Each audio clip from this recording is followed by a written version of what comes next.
Good morning, traders. It's the 7th of March. We are Signal Centre Talking Bull. I'm Joe, joined by Steve this morning. Morning, Steve. Morning. Morning, morning, Can you morning. believe this is our 800th episode of Talking Bull? 800. Oh, I feel old. I feel I old know. now.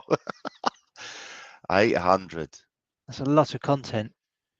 That is, isn't it? 800. That's about 400 hours of content. They're about 30 minutes each. Well, sometimes they drag on a bit, Joe. Yeah, But yeah, that's quite a lot, isn't it? So, it is. Yeah. Well, hopefully people are getting value from it. yeah, And while that continues to be the case, we'll keep doing it. So, yeah, thanks yeah. for everybody's support over those 800 episodes. Certainly been a bit of a carousel with people. It changes a lot. I wonder if anyone's watched every single one. No, not Yeah, even I've my got far mum. too much time on their Actually, hands with my parents. mum does watch Yeah, it oh yeah, of very course, regular. parents. Yeah, fair enough. Morning, Mrs. O'Hare. Right, okay, let's get on with it then, shall we? Let's look at the latest headlines and then get stuck into some charts. As always, if anybody wants a look at any markets or our thoughts or opinions on anything from a technical perspective, please feel free to post them up. There was a hell of a lot of FX markets yesterday, so if it gets too many again, we may have to limit it, but we'll do our best to get through as many as we can. Okay, headlines. So the Eurozone business confidence data edged slightly lower yesterday. The index dipped to minus 11.1 for March from a previous reading of minus 8. And that was contrary to expectations, which were expecting a decline of minus 6.3. The euro still managed to post net gains, and the dollar continued to drift lower yesterday despite the slightly weaker than expected data. The dollar was unable to make any headway on Monday, and the currency index drifted lower, primarily under the influence of a stronger euro US dollar rate. We saw some weak Japanese wages growth data yesterday. The Japanese cash labour earnings increased 0.8% in the year to January compared with expectations of a 1.8% increase. The subdued data dampened expectations of the Bank of Japan tightening. We saw some stronger UK construction data yesterday. The UK PMI construction index rose to a 9-month high of 54.6 for February from 48.4 previously, and well above consensus forecast of 49.1. That's a massive beat. So that's really good and puts it into that expansion phase being above 50, which is good. Overnight, we saw the RBA, the Reserve Bank of Australia, increased interest rates by 25 basis points, taking the overall rate to 3.6%, which was in line with consensus forecast. There was, however, a slight shift in forward guidance, with the bank still expecting further rate hikes, but also suggesting that the timing was more uncertain. There's been a pretty big move in most of the Aussie currencies this morning as a result of that. And today, the main event is Fed Chair Powell testifying to Congress on Tuesday and Wednesday, with an appearance before the Senate Banking Committee on Tuesday. Although the prepared statement may be released ahead of the event, Powell's rhetoric will still be extremely important for underlying Federal Reserve expectations and overall market sentiment. So the testimony is due to begin at 3 p.m., but as those notes suggested, the pre-prepared statement may be released ahead of that. So do be on your toes, because we could see some potential volatility linked to the US dollar. Okay, that is it for the headlines. Time for us to get stuck into some charts. Yeah, let's have a look at what's happening, shall we? Yeah. Okay. I'll just share my screen looking at Bitcoin. Price action in Bitcoin after the sell-off, I think it was Friday, the aggressive sell-off about 1 o'clock in the morning, Friday UK time. We've gone sideways since then. So we're forming a little bit of maybe a potential bearish pennant, bearish flag. However, I just wanted to highlight this upward trending support line. We had this dip down after the real sort of like aggressive push higher in January. We stalled around about 21,500 and reacted lower on this on the 18th of Jan.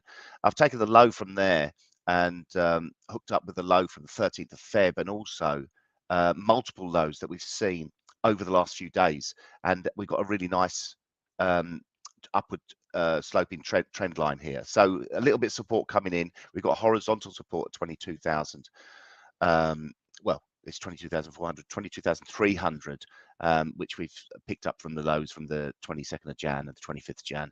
And you can see it's been quite a pivotal level also around about the 15th of Feb. So yeah, we've got a bit of confluence of support here. We are below the 55-day moving average, which isn't great. So there is potential to break to the downside. We can see the Elliott wave automated tool is saying we've had a fifth and final move higher in this impulsive move, and we're now getting in the middle of a correction. So could see this sort of shaping up into a head and shoulders formation, or maybe complete breakdown, and we'll break down through that little bearish pennant. On the hourly chart, I have highlighted it a little bit more. Quite a nice clean one, symmetrical triangle over the last couple of days. So looking slightly negative, but around support. So see if we can hold on to this support at the moment. Ethereum, the levels to watch here, obviously we've got 1730, which is the key pivotal level that we always see. Again, broken down below the 55-day moving average, and we're just trading below there. So, yeah, just a bit of indecision over the last few days. A lot of doji candles on the daily chart. We have had a crossover of the 200-day moving average, which is can be quite significant sometimes. The 200-day moving average is still sloping lower, so it's not always great when you see that. But however, we've got support now coming in at 1544, and below that 1463. And again, we've got that sort of like bearish pennant formation forming on the daily chart, so one to watch. On the 4-hour chart, we're below the cloud, so we've had a bit of a breakdown, as you can see here. This sideways price action, really need to get some direction going into here. And there's the hourly chart. We're above the Ichimoku cloud, so a little bit on the slightly more positive. XRP remains subdued, 37 cents trading here. Again, hourly is just above the cloud. The daily downward trending resistance line is still in place. Let's extend it out, see where it is today. It's around 38.85 today. And we're below all of the key moving averages, so looking pretty negative for me on XRP compared to the others. See a request coming in for gold, which we'll dive into now.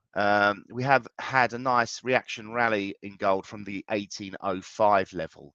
We managed to top out around about just below the 1860, 1858 on this chart, and yesterday's overall price action was slightly bearish, topping out there and having a small correction. Off to a slightly more positive start this morning. From an Elliott wave perspective, this automated tool is drawing in fifth and final wave, so looking for an extension higher towards that $2,000 level. Obviously, all-time highs are coming in at 2,075. But in the short term, yeah, just a nice positive move over the last week, and the momentum is still there. Support, I would say, really probably around about this 1830 level, but just really need a break above that 1860 to open up the upside. On the 4-hour chart, it's we're positive, we're above the cloud, so it's looking quite nice. We drew in this inverse head and shoulders, and this still looks pretty good. It looks like we've broken through the neckline, come back and retested that neckline yesterday. So potential, have we got potential for a break higher? It's retested it quite nicely, nice bullish hammer on the 4-hour chart, and sitting just above there, so maybe ready for that extension higher. Measured move target for that is 1885. That could be one for Gunter Head already. I'll note that. So looks nice. Yeah, really nice. Silver a little bit more muted than gold, and really sort of like battling with this horizontal resistance at the moment. We got up to 2130 yesterday, or actually the day before, and oh no, it was Monday, early Monday morning, before the sort of sell-off lower. Found support at around about $21 and was sitting nicely above it. Bullish hammers posted there within this cloud. So we're in a bit of a resistance band according to the Ichimoku cloud. However, we have sort of like bounced quite nicely, and maybe have a little bit of a potential for the upside. That'll get dragged by gold. Also, obviously, very reliant on where the dollar goes. If we do see a little bit of a dollar sell-off, it gives it a little bit more chance of breaking up through that resistance. Let's take a look at crude oil. Take a look at the daily chart. We're at some sort of key resistance levels at the moment. 80.72 was the swing high from the 13th of Feb. We broke above that this morning. We've pulled back just below it, but the momentum from the 23rd of Feb has been pretty decent. Nice break up higher. Still trading in this really broad range as we look at it from this is going back to sort of like 1st of December. We were sort of trading at the same levels around the 1st of December. So not much changed in that sort of like 2-month window, December, January, February, 3-month window. So next resistance level coming in at 82.61. We're above the 100-day moving average, quite nicely above it at the moment. That could provide a little bit of support if we just pair the gains. 55-day moving average also turning higher. So it feels like we've formed that little bit of a base. We're posting higher lows, but really the key is a break of the 82.61 resistance on WTI crude oil. Still well below the 200-day moving average. So overall, we are still in bearish territory, but we've got plenty of room on the upside to challenge that. Brent crude oil has broken out of this triangle, this symmetrical triangle that I drew on here the other week, and it's been above it for the last 3 days. So a nice break higher. We're also above the 100-day moving average. We're yet to break above that the swing high resistance that the WTI has broken, or broke above and then pull back below. That comes in at 86.69 on the Brent crude oil on this chart. Support below in the form of this 82.35 and 80.31. And yeah, overall feels mildly positive. You can see quite clearly in this chart the higher lows are being posted. So again, maybe we formed a base. The 200-day moving average is all the way up at $93. So there's plenty of room again on the upside for a challenge higher. Natural gas slipped lower again yesterday. Obviously, we had that really sort of aggressive close on Friday. We got up to just above the $3 mark, and then we gapped open lower on Monday and have continued lower. We're back down to the 261 level. Remember, the 210 level was where we bounced up from. We had sort of 6 really nice days before that. The 8th day was a really sort of like nice extension. It almost feels like, or looks like, there was some weak shorts sort of drilled out of the market with that break higher, because everything sort of reversed on the Monday, and the bullishness has almost been forgotten already, which is a shame for natural gas. Let's dive into see what the dollar's doing with Joe, and then I'll share a few indices. Yeah, lovely, Steve. Thank you. Okay, let's take a look at FX then, and focus on the dollar initially, just to get an idea of what's happening there. And still pulling back following the minor corrective move higher that we saw that began really at the start of February, and then kind of topped out around the end of the month. So we can see here prices trying to pull back. We've got support at 103.62, so that's where we believe, or I believe, that prices could pull back to before maybe finding some support before there may be a continuation higher. Again, still a correction, I think, but that 38.2% fib level at some point I think is going to get tested. So for the time being, there is a bit of weakness in the US dollar that continues to persist. If we get down to around 103.60-ish, then I think maybe you want to start thinking about maybe some long positions on the US dollar or anything linked to the US dollar.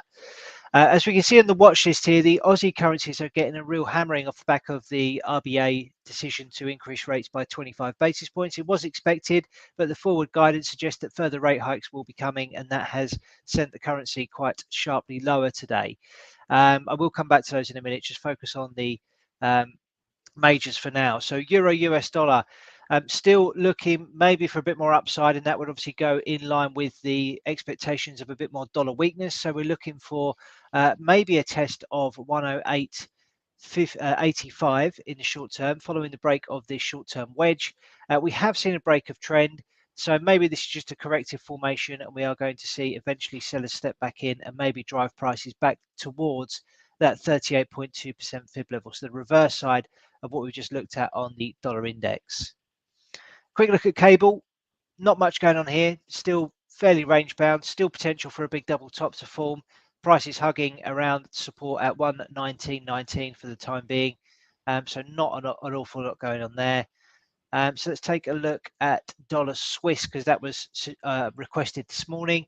So this chart actually looks quite similar to the dollar index, similar sort of thing. We've seen a break of a channel.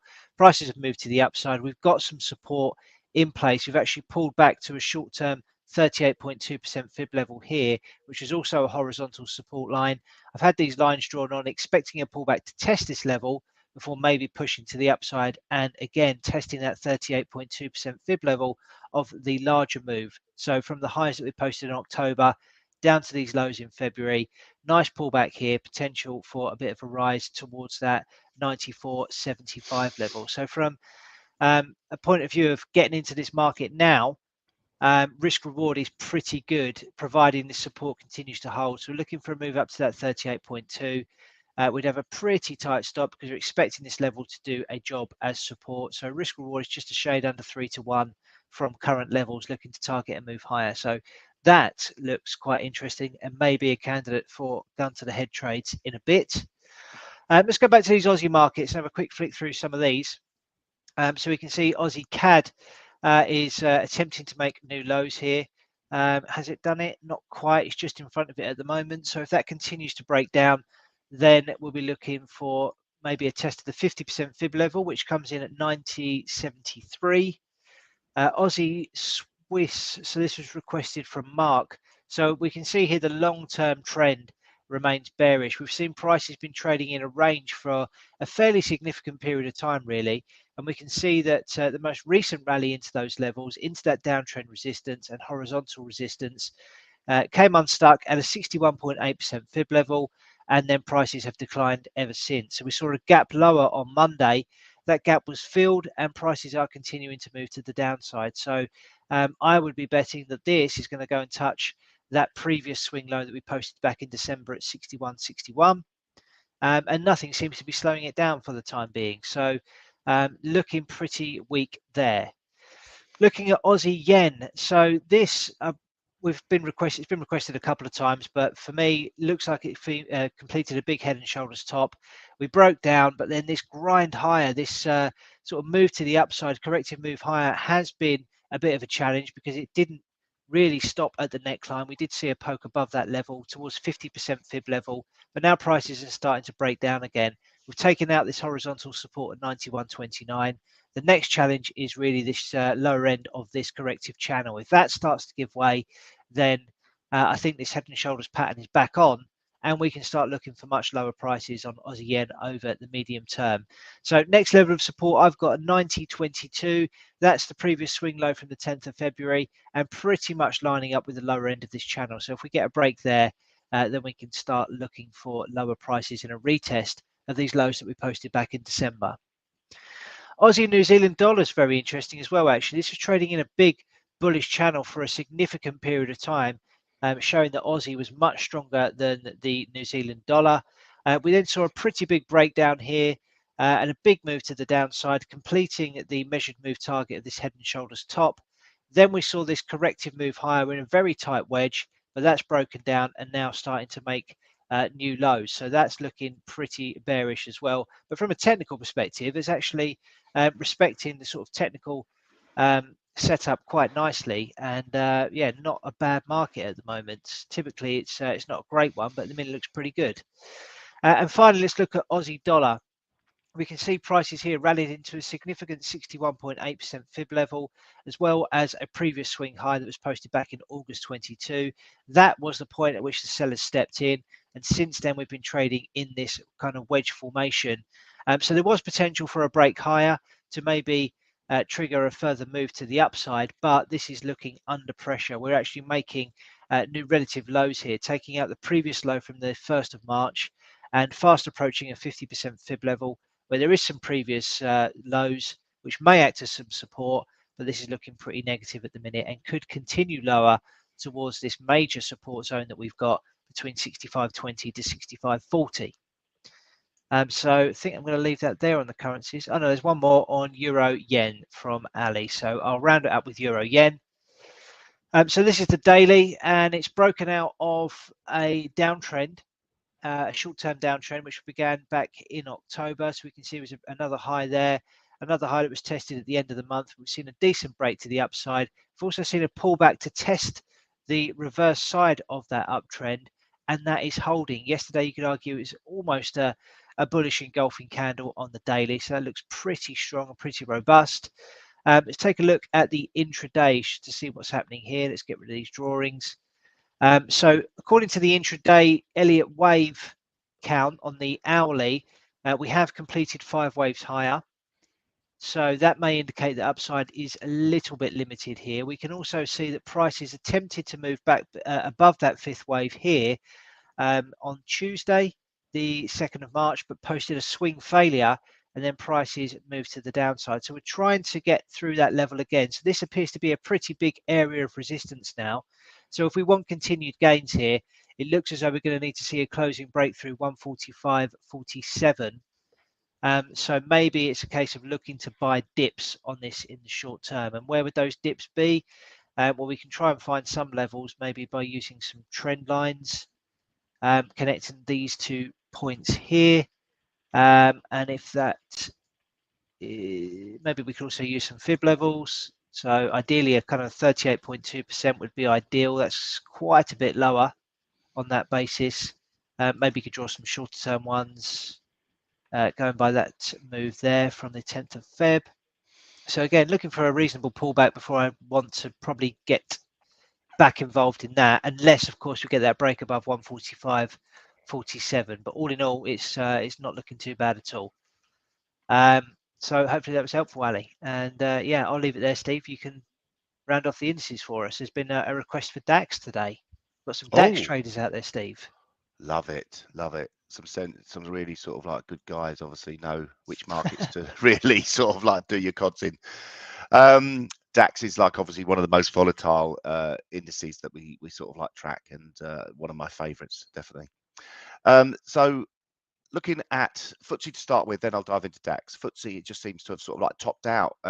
Potentially we've got this 5th and final wave complete at around about 8,050, and we're now in the correction. We're looking for like a 61.8% pullback of this move higher, and we can sort of like if we draw the lines on there, you can see why that a 61.8 is there. It's looking, it sort of like publishes the Fibonacci retracements without you even knowing. So that's why I just wanted to show you that. That's what it is. Ideally, we get to there, then that'll be a 61.8. Then we have the B wave, which is a correction back higher. Then we have the deeper C wave. So yeah, looking a little bit bearish at the moment. Although we've had that nice reaction Wednesday the 1st, last Wednesday. We had the bounce, almost engulfed the previous day's Tuesday's turnaround, and but we've topped out at 79.75, and we've moved over the last 3 days. This is the 3rd day. So yeah, under a little bit of pressure, and you can sort of see, even if we sort of like drill down onto the, say, the short-term charts, we've already had the 5th and final wave, and we're in this ABC correction. Lower, we've got this impulsive move down on the 4-hour chart, and that's looking to have completed the C wave of the correction higher as well. So a little bit no man's land for that one, but feels like we potentially do have a sort of like pending move. Daily chart on the DAX. Let's bring it up again. This is potentially showing that we've completed the 5th and final wave. Obviously, we can extend a little bit higher, and then the tool will automatically redraw. But it's saying we're in the 5th and final wave, just waiting for that to complete, and then we'd be looking for a correction lower, either a 38.2, a 50%, or a 61.8. That's how Elliott wave works. A 38.2 would take us down to 14.925 for that to complete. Then we'd have the B leg and a deeper C leg. So yeah, overall looks pretty bullish. Although we did have a really tiny range yesterday after some real good correction move higher over Thursday and Friday. Friday's day was like really out of this world. One of the best days we've had since probably start of Jan. And but we've just stalled at these heady heights, so trading around the highs. Don't know what we need to sort of I don't know. I mean, we've got resistance all the way back here. Where's this? This is the Feb last year, 15,738. That'll be a level to watch. There will be some resistance there. Maybe that's what it's trying to do. Eke out a little bit more, flush out a few of them weak shorts that are in there, trying to sort of like fade this move. Thinking about myself, that's the sort of thing I would do. But yeah, it's difficult. Don't really want to stand in the way. This is the weekly chart. Going back, oh, there's a little dinosaur down there. But yeah, all-time highs up at 16,285, and you can see we've just had that slowdown.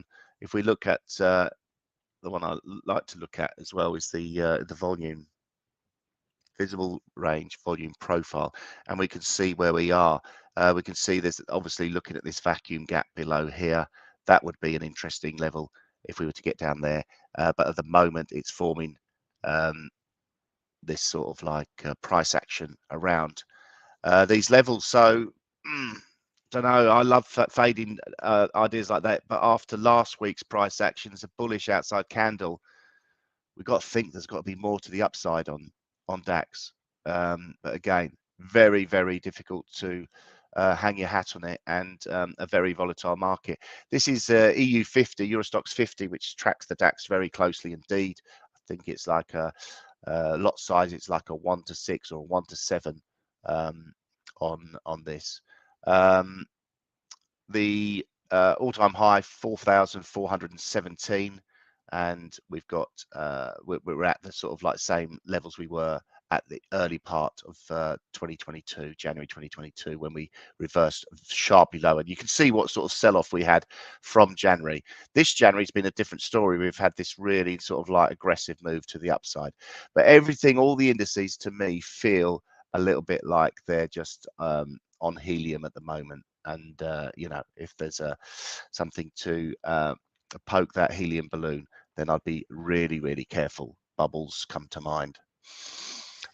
So real sort of like short-term levels to watch. Let's get the 4-hour chart up there.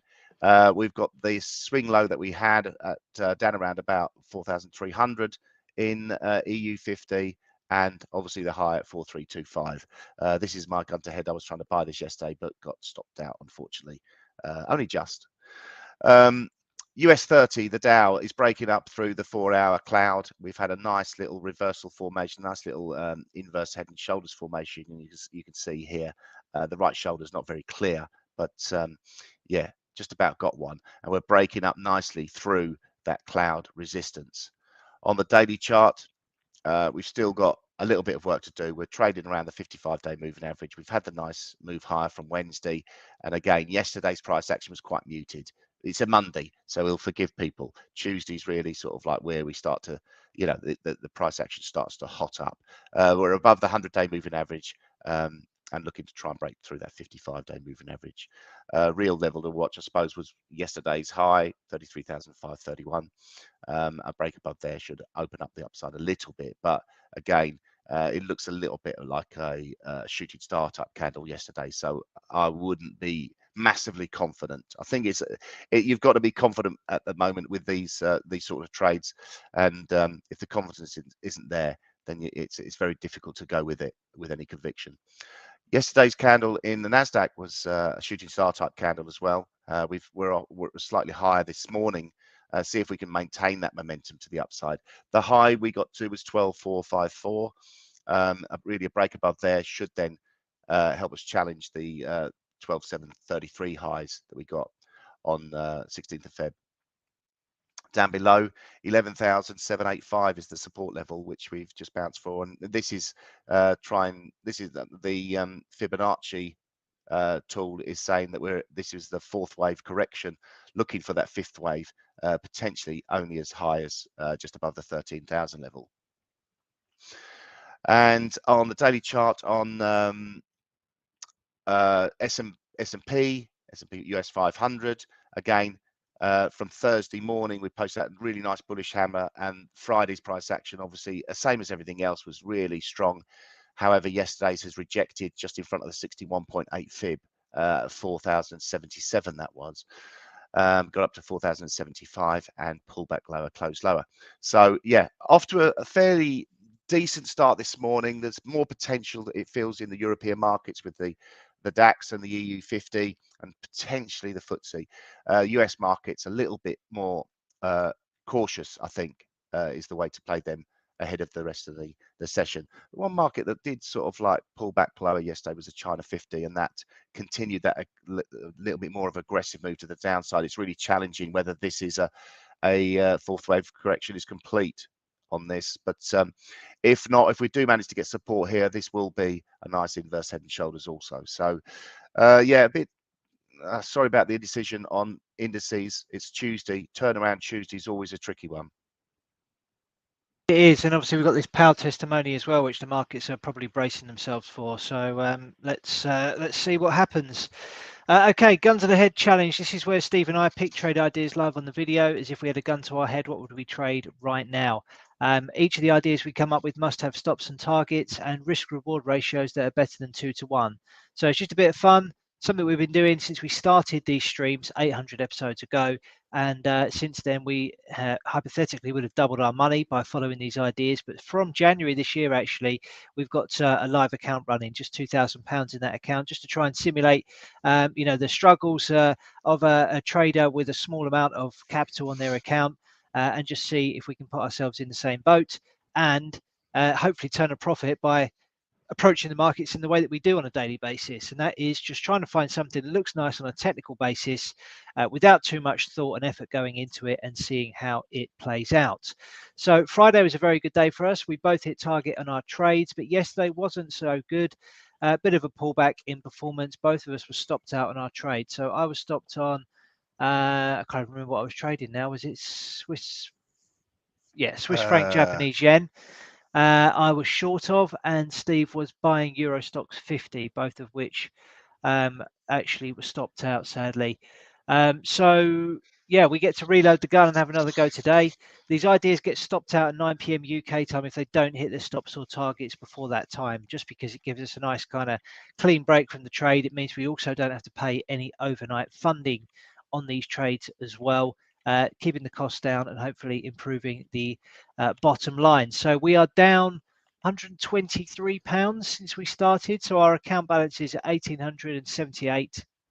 I started with 2,000, and I think once we put a decent run together, and we've seen in the past that we tend to go on pretty hot streaks where things work out really nicely for us, but then we go through phases where we can be stuck in the doldrums for a bit and things just aren't working, and markets are just too choppy. And maybe we're in that phase at the minute, Steve. Who knows? Yeah, I think so. It does feel like it, but I think we're sort of like there's a little chink of daylight. I think we just need these markets to sort of like get some decent trends going, Joe. Yeah. With a little bit of volatility mix. We like that. Yes, indeed. So have you got anything ready for us today, Steve? I'm going to go with gold. So idea on gold, basically, go to the daily chart. We were in the fifth and final wave of the impulsive up move on the daily chart in gold. On the 4-hour chart, we've got, again, fifth and final wave. Also, we've got this inverse head and shoulders, which has been retested like that. And on the hourly chart, we've had a ABC completion. So the 5-wave impulsive up move, 3-wave correction, and then ready for the next move. Yeah. So that next move, is it going to be higher? Is it going to be lower? We still have to see. But after that C-leg completion, there's potential for further upside. So that's where I am. And that's where I'm going to hang my hat today. I'm going to try and get in around current levels. Obviously, the Powell speech will be could add that sort of volatile mix to everything. I'm going to target that move higher that we were talking about, the potential. I can't remember what it was now. It was some sort of impulsive move higher that I was looking at. So for me, I'm giving a little bit of room to the downside, getting in around about the 1848 level, stopping out at 1838. I like to sort of like try and. So let's try and put this trade on. It's always a little bit tricky with gold, but we should be able to, yeah, get some units on. We're risking 1% on here. I'm going to move my stop. It's going to be, Oh, this could adjust it, couldn't it? 38, yeah, 2 units. So it's only risking £16.40 because that's the, rounded up, that's the only units you could do. It's only a small account. We're only risking 1%. I'm going to target a move towards 1880, around about there. That gives us a 3.25 to 1. Could I give it a little bit more room on the downside then? Yeah, why not? Why not give it a little bit more room on the downside? 1836, I'm going to put my stop and targeting a move to 1880. Gives me 2.69 to 1. And I'm risking 1%. It's only risking 9. It's not ideal, is it, Joe? It's only risking £9. It's because you can only do it in round lots, I guess. All right, can I do that? It's just 2 units is risking. There we go. I'll leave a stop at 1837. Okay, so that's less than 1% risk there. That's fine. I'm happy with that. Always round it down. Oh, so risky. Yeah. Okay, lovely. Thanks, Steve. Okay, I'm going to take a look at Euro CAD. So this is the daily chart. A couple of interesting things here. We can see there's been a massive rally from really August 2022, and prices rallied sharply throughout that period. We can see there was a previous high here from February last year, which is where the eventual rally in prices stalled. And we can see there that prices have stopped and have been moving sideways. Now, potentially, this is in the process of forming a top. And if we look at this move here from the highs that we posted in January down to these lows that we posted in mid-Feb, we've seen a retracement of pretty much 78.6%. And we can see that the top of that candle there pretty much nailed that level, and then prices have slightly dipped. So this is potentially forming a top. But if this is going to be a top, then this right shoulder that we're forming at the moment, potential right shoulder, we need to see it stop pretty much now. So this is kind of the exact point that if it breaks above this level, I'm quite happy to say that I'm going to be wrong on this trade. But if it is going to play out and this is eventually going to complete a head and shoulders top, then this is the point where it needs to turn immediately, basically. So this is the point where I believe I'm closest to being closest to my stop loss, and therefore the risk reward is going to be pretty favorable here if we go short. So I want to take a look at this. Looking at the intraday chart just to try and refine the entry a little bit, we can see that we've got a retest of this previous swing high that we posted on the 1st of March, and prices have failed into that level. And we've also completed a 5th wave here, and this is suggesting on the hourly, and it is only a suggestion, it is an algorithmic tool, that we might be in the process of correcting lower. So just get rid of that for the time being and focus on the hourly chart. Over the last hour, we have engulfed pretty much all of the gains that we posted between 7 and 8 o'clock. So maybe we're stalling here and the sellers are starting to get interested and take notice. So I want to sell this at market. It hasn't completed that engulfing candle. We need to wait for another 21 minutes for it to do so. But this is the nature of what we're doing here. We're taking speculative positions. So I want to sell it at market, Steve, if that's okay, with a stop loss at 145.59. Yeah. And a target of 144.71. Okay, about 3.25 to 1. Yep, that's perfect. I mean, ultimately, it could go a hell of a lot lower if my daily bias is correct. Because if that then goes to play out from here on the downside, and you've got the patience to hold a position this long, then potentially we could be looking for downside targets somewhere around 138.33, which would be a massive return, quite frankly. Yeah, like 14 to 1. Nice. But obviously trying to play this for an intraday basis, but this is kind of my thinking, taking into account the longer term timeframes as well. So yeah, that's on. Steve's posted it, and we'll see how it does between now and 9 o'clock this evening. Yeah, good luck with that, Joe. Okay, right, day ahead. Let's take a look at the calendar. So 3 o'clock today, we've got the Fed Chair Powell testimony. As mentioned, we could see the pre-prepared speech come out before 3 p.m. But of course, his rhetoric and his view towards monetary policy will be very much anticipated and watched for the language that he uses. So that's the main event for today. Then tomorrow we've got the Bank of Canada policy decision following up from the RBA that we saw yesterday. So that resulted in an interest rate hike in Australia with the potential for more rate hikes going forward. And that potentially could be the theme for maybe these other central banks that are reporting this week. Bank of Japan on the 10th, they kind of just do what they like. Have a bit of a different view to the Western world at present with regards to monetary policy. So that will be much anticipated as well. And also on Friday, we have the non-farm payroll number, which is always a biggie. Okay, so that's it from Steve and I today for our 800th episode. Thank you for everybody for getting involved and posting up your comments and your requests. And yeah, have a great day, everybody, I guess. Yeah, cheers. Thanks, everyone. Bye-bye.